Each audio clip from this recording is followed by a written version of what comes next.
Actually in September, and boy, oh boy, I am not going to be shutting up. Anyway, you're joined by Diana Master. Do you remember the song? When it was I thought you were too Gen. Oh, okay. I won't lie to you. I thought you were too Gen Z for that. You know, for sure. I'm actually very happy to be a Smell the Coffee. Yes, of You're course. resident millennial. You're resident millennial. Yes, of course. How are you doing? I'm fantastic. I had a great weekend. Of course you did. Yes. Manchester United lost. Oh, that's not where it started. But I mean, that's how it ended. No, it was a good weekend. Started off with some rugby, NRU rugby semi-finals. I was there doing some rugby announcing.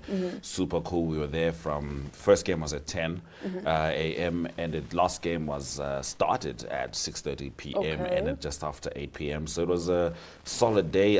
Then, you know, of course, the only thing that ruined my day was halfway through the day I checked Arsenal's score, and I saw there was a red card, which had nothing to do with red cards ever.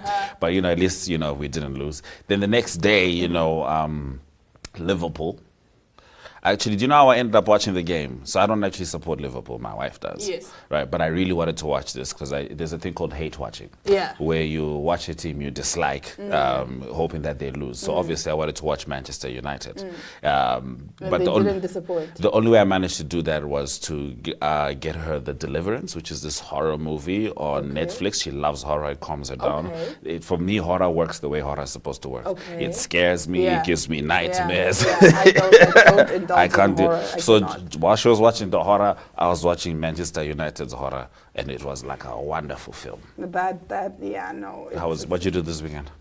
A lot, and I do not like weekends like that. For real? I like weekends where I am one with the couch or one with my bed, and you can rest, and I can just rest. That's my ideal weekend. There was too much movement. There was too much movement. I'm just like, now I have to get ready. I have to dress up. I have to, my goodness. like that. You know, because normal people are like, oh my goodness, yay, we're going out. We're going out. Oh, we're going out. I won't lie, you know, I sometimes I've got seasons when I want to go out. Maybe I'll say seasons, but you know, once in a while, I ever really feel like I want to go out. And maybe it's because in our line of work, we always have to socialize and talk to people either way. Yes. And sometimes the only way you can actually rest is to get some alone time. But I did some going out. I know in Zambia and Zimbabwe, you did some going out. Okay. Love it. Yeah. I think for me, it's mostly reserved for people's birthdays. Oh, okay. Yes, especially my own. Oh, okay. Especially my own. Respect.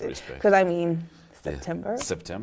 28th is just around here, the corner. Around the corner. Yes. And so we won't tell the people why, but as of this September, your birthday will mean the same to me. It's going to have meaning for me too. Okay?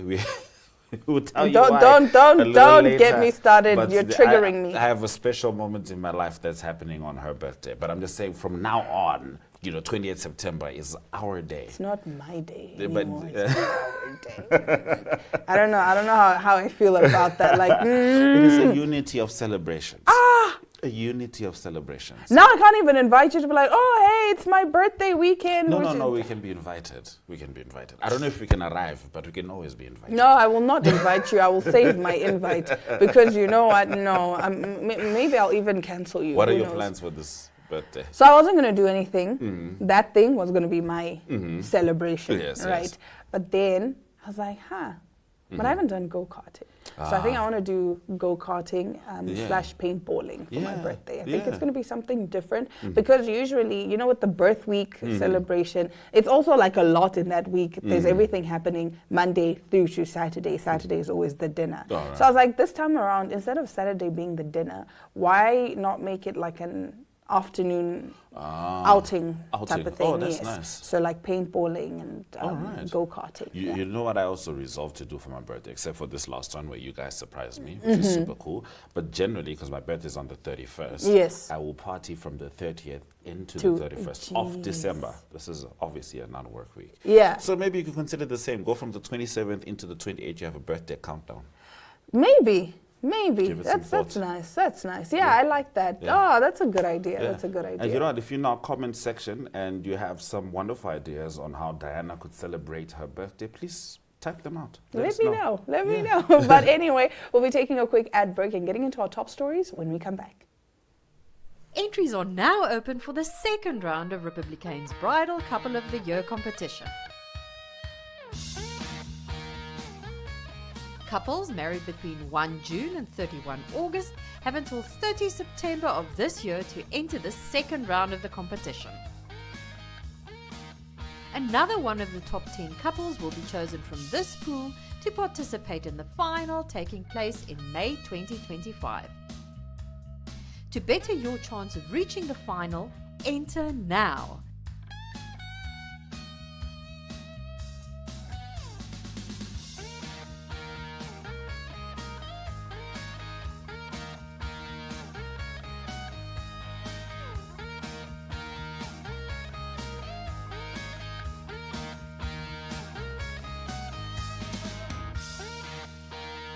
To enter, simply WhatsApp #bridal2025 to 085 785 6231 and follow the on-screen instructions or scan this QR code.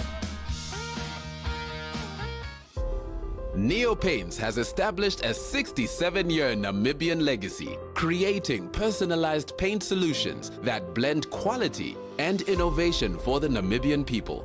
We pride ourselves in being a 100% Namibian-owned company, investing in our country and our people by employing and empowering true Namibians. With every brushstroke, Neo Paints commits to our quality guarantee and always delivering a coat of excellence. At Neo Paints, we always stay true to our country. We are as Namibian as you.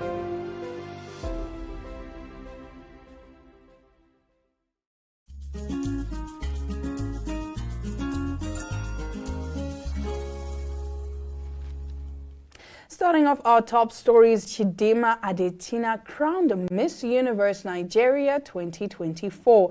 The Soweto-born beauty queen, who brought a lot of controversy around her before winning the title, was among 25 contestants who were gunning for the crown. Adetshina was forced to withdraw from Miss South Africa 2024 just days before the finale after Home Affairs found a prima facie evidence her parents may have allegedly committed identity fraud when she was born, raising question marks around her citizenship in South Africa. Meanwhile, the finale of the Miss Universe Nigeria 2024 took place at the Echo Hotel Convention Center in Victoria Island. Adetshina said her advocacy would be inclusion, unity and acceptance, undoubtedly referring to her Miss South Africa experience. The second edition of the beauty pageant was hosted by Victory Wilson and Anthony Abraham with a panel of 7 judges. The now married Ugochi Micho Uchukwu, who is Miss Universe Nigeria 2023, crowned her successor Chidimma Adetshina. Not only does she get to represent Nigeria at a global stage, Miss Universe 2024 in Mexico on November 16th, the beauty queen also won a cash prize of more than 100,000 rand. The first runner-up, Miss Anambra, whose real name is Paula Ezendu, was crowned Miss Supranational Nigeria, and she's going to have a chance to represent Nigeria at the Miss Supranational Beauty Pageant in Poland. All right, very, very interesting. I need to hear more. You have more. Well, Yes. look, if she was born in Soweto. Yes. Do you know how South African that is? That is real South If African. you're born in Katutura, Yeah. why would we ever question Yeah. if you're Namibian or not? Yeah. And you know someone who wasn't born in South Africa, whose parents were not born in South Africa? Beast Mutawarira. I was in high school with him. He was my high school senior in Zimbabwe. And he is considered a South African legend, and there have been 0 issues with regards to him. Yeah. So I did think it was a wild story, especially because a lot of the construction of borders, etc., were created for divisive purposes to serve a particular demographic, and to see that kind of ugliness stem out from such a situation. Of course, you know, with regards to the parents' fraud, you deal what you need to deal with. But if someone is born in South Africa, according to South African law, they are South African. They are, However, exactly. she is Nigerian by descent, and kudos to her. Yes, See, kudos a winner's to a her, winner. man. A winner's a winner. And she did throw some shade, and she was like, it's safe to say that I'm not going back. I'm like, yeah. Oh, good did she for say you. that? Yeah. Like, Well, good it's probably, for you, girl. probably smart. Yeah. Safe is the operative word there. It is safe. It's safe. Yeah. But, you know, it's just, I don't know, I think this is like a big moment for her. But also, I can't help but think that, you know, it could have also been, I'm not discrediting her hard work and the fact that she actually does deserve this. But a part of me is like, but what if there was like a pity aspect to it? Oh, yes. You Yeah, know? no, of Yeah. course. I mean, but then also you need to understand that it's a show. And whenever there's a show, what wins is the most intriguing story in general, you know, and she did have a good story. Yes. And fortunately, she had the skill that no one really questioned whether or not she would have been at the standard Yes. required. But I do think having a story like that, having that kind of coverage kind of puts you a little over the top, especially I mean, of course, they do get judges, but for the most part, it is a popularity contest. Yes. And so I do think that did work in her favor. I think it did work in her favor. On the flip side, you know, of course, she, you know, was unfairly removed from a pageant she had been working So hard for. And unlike the other girls, she prepared for 2 pageants this year. Yeah. So perhaps I would say that, you know, her level of preparation might have been a little higher because she didn't just have to prepare for longer. She had 2 different ranges of preparation, you know. So she actually had preparation from 2 of the most successful African countries when it comes to pageantry, South Africa and Nigeria. And I think that could have helped her, you know, just pip over And win the honestly crown. speaking, just the fact that she got so many people pressed, that Yes. just shows the type of threat she was. Oh, yes. Because if people don't identify as a threat, it's like, yeah, let her. She will Of never course. win anyway. But they're like, we cannot let someone of Nigerian descent. And it's like, so you're really that threatened? In fact, you know what, let me just continue the list. Bobby Skinstad, Zimbabwean. Wow. You know what I mean? Yeah. The list Goes continues, you on. know, so it's... And you know, it's crazy because they would not let Adetshina, you know, compete. But they're nominating Nara Smith for Influencer of the Year. Yeah. I'm sorry, I mean, what? All we're asking for is some consistency with regards to the ideals of unity. Exactly. You know, and for people to be kept safe, you know what I mean? Xenophobia, in this case, maybe you'd say Afrophobia. Afrophobia, It's a terrible scourge, and hopefully that's something that can be addressed adequately. Of course, you know, the immigration crises in Nigeria and Zimbabwe do not help at all. There's a lot of work that needs to be done at home in those countries, which is why I think it's important to pressure leaders like Cyril Ramaphosa when they go to countries like Zimbabwe. Be like, hey, man, can you talk about what's going on over there so that we don't have to deal with the residue of what was not addressed.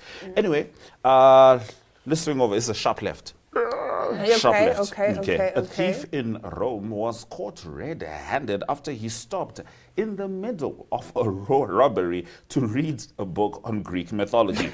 The thief climbed onto the balcony of a flat in Rome's Prati district to get inside the house. However, he got distracted by a book and decided to read it on the terrace. The 38-year-old thief was reading for so long that the 71-year-old homeowner woke up and found him flipping through the pages of Homer's Iliad, local media reported. The thief tried to escape the scene from the same balcony, but neighbors locked him in, and after which he was arrested. He told the police that he had climbed the building to visit someone he knew, BBC reported. He said, I thought I had ended up in a B&B, saw the book and started to read it. The cops found the thief with a bag full of designer clothes. It is believed that he had stolen them from another house earlier that night. Oh my goodness. My guy. Like, you're already a thief. Just steal the book and run. Yeah, I mean, you know, this is once you've decided to be a thief, you've given up on education. You so have a one-track mind, and you're doing what you're doing. Focus. But it is good that obviously he got caught. On the 71-year-old side, I'm sure he never thought that buying Homer's Iliad would serve him so well. You know what I mean? Protect his property so well. So read more books, because there's just a chance that the thief trying to steal from you is educated enough to be distracted by your literature. Oh my goodness. I just can't imagine what kind of scene that was, because it's like, I don't know, I'm just picturing Just reading, and the then I book. look at him and he looks at me and I look at him. It's like, so what all now? in the love of reading. All in the love of reading. But maybe, I don't know, I feel like because I've been watching Big Bang Theory so much, I feel like Sheldon would have sat there and like really picked the 71-year-old's mind. Like, so tell me.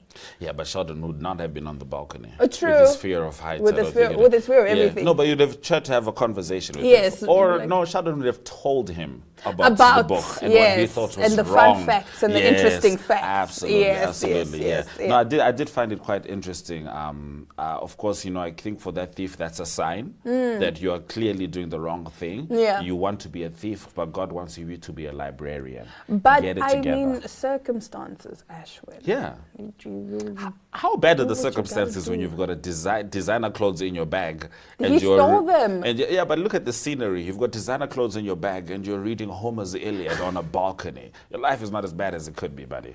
Oh my goodness. Oh my gosh. But hey, do let us know what your thoughts are on some of the stories that we've shared. We'll now be taking a quick ad break, and when we come back, we are talking Art Heart. And Aina actually had a conversation, so we get to find out just a little more about that. Stick around.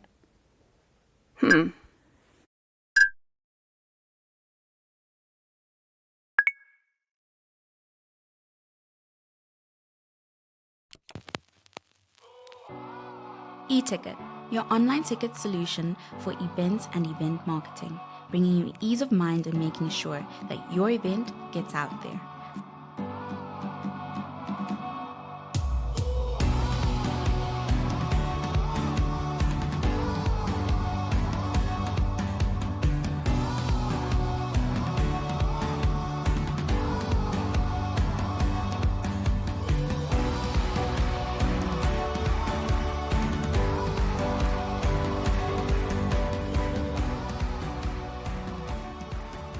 For more information, contact events@nmh.com.na.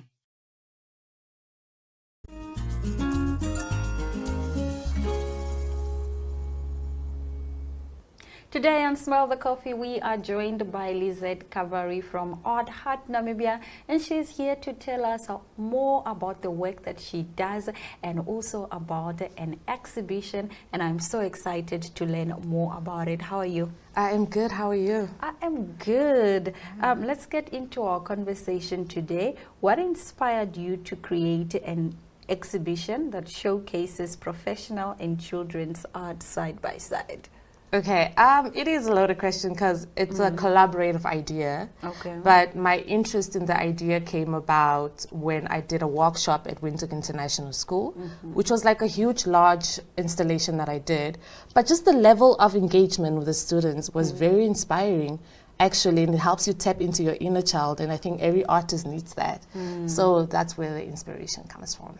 Okay, and can you tell us more about, the workshop that you organize in terms of focus? What are you focusing on when you are engaging the children? The workshop is not only focused on children, it's open to everybody since the exhibition is professional and children. But the main idea is skill exchange at all levels. So that collaboration engagement during the workshop is going to bring about you guys or participants exchanging the skills. And that's the main point. Instead of doing a traditional school style where there's one person talking and then we're just exchanging information that way. So the idea is to make it interactive and engagement through skill exchange. And then how do you intend children to benefit from, participating in this workshop that showcases their work alongside professional artists? I think they benefit in the sense to see how art evolves in Namibia as a visual artist. But also the professional artist benefits in the sense of we tend to have artists who have been too seasoned and sometimes you need to go back to your roots, and I think it will spark that inner child. Yeah, so that's the whole main idea of it. All right. And now you spoke about skill exchange prior. Now I want to ask you, what are some of the challenges have you faced while curating art pieces in terms of, skill levels and also the age groups of working with so many people, children, professionals, adult, everyone is in the mix? Whew, it's a lot, but I'll just focus on two challenges that I picked up on in terms of Namibian professional artists. Is that I think it's because of the economy that we're in, we tend to monetize the work that we work on instead of focusing on expression. Yeah. So that was a challenge because as kids, as students, they're focusing more on expression. So you see that there were more of like the children's artwork was focused more on colors and expression, whereby the professional artists would be more like drawing a Himba lady or animals because that's what the tourists are buying. Yes. So it was kind of a bit hard to try to combine the two themes, but we're getting there. Okay. Yeah. What are some of your highlights from the workshop? Any memorable moments that you want to share with us? I think I was more surprised at the level of creativities that kids have, to be honest. Okay. Because the whole point was giving them mystery items for them to create on an art installation. And the ideas they came up with was absolute, even I couldn't have come up with those ideas. So it was amazing. So it was just those little, seeing how they become creative and creatively solution orientated. Okay. Yeah. So what role does the Goethe Institute play in this type of initiatives? Okay. So I think with the Goethe Institute, their main focus, they usually provide the venue. Yeah. which is what they usually sponsor. But they were quite interested in the workshop, so they did sponsor the mystery boxes that we're going to have during the workshop also. Okay. And then how do you then choose the theme for these workshops that you do? Like, do you even have themes, or do you just, go according to, I don't know, maybe seasons, topics, etc.? Themes, I really don't like themes. They keep you in a box. Yeah. And because I'm a multidisciplinary artist, I tend to involve all types of arts in what I'm doing. So it's mostly an art installation where you get to be creatively, have your freedom to create what you want on this art, because it's a huge installation that we put in the center of the room. Yeah. And you get items, so you get to create what you want. There's not really a theme. I think the theme is mostly maybe focusing on recycling materials and using those materials to create art instead of always going for the expensive road. Okay. Yeah. And as an artist, in what ways do you think, hosting an exhibition contributes to our art industry as a whole? I think it contributes in the sense of community and collaboration. But what I've noticed is that most of the collaborations that we do now are mostly focused on, okay, here's my work, I'm ready to present, let's collaborate. Where I want to include the element where you get to see how the artist got to that work. Okay. You get to exchange those skills, practical experience also within the exhibition. So during the exhibition, we're also going to have a live painting installation too. Yeah. That's nice. And then what's next for you? Are you going to host another workshop, another exhibition? Tell us more about, future work that we can look forward to. So the main idea when it comes to the workshops is that we started off like this, and then eventually next year I would like to do it at local schools, and then we choose them demographically. Nice. Let's say 2 schools in Katutura, 2 schools in town, in that sense. So it's mostly we want to branch out and do these art installations at different schools and allow kids to express themselves creatively. Nice. But in terms of my personal, I do a lot of other projects. But I do want to bring back Herero-Land, the play. So I'm working on that and just getting the funds for that and working on that, yeah. All right, Lizette, thank you so much for joining us on Smell the Coffee. We wish you all the best. All right, thank you so much for having me. You're welcome. We will be right back. Please do stay with us.